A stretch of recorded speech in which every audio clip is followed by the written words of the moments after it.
Praise the lord. యెరూషలేము ప్రార్థన మందిరము. ఈరోజు దేవుని వాక్యము. రాజైన హెరోదు దినములయందు యూదా దేశపు బెత్లెహేములో యేసు పుట్టిన పిమ్మట, ఇదిగో తూర్పు దేశపు జ్ఞానులు యెరూషలేమునకు వచ్చి, యూదుల రాజుగా పుట్టినవాడు ఎక్కడనున్నాడు?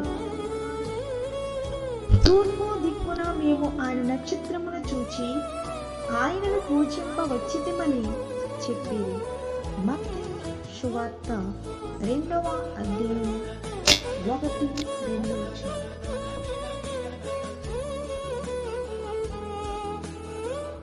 సంఘ కాపరులు ఎన్. డేవిడ్ రాజ్ దీవెన. God bless you all. క్రీస్తు నేడు పుట్టెను. Hallelujah. Merry Christmas, happy Christmas, happy Christmas, merry Christmas, merry Christmas, happy Christmas.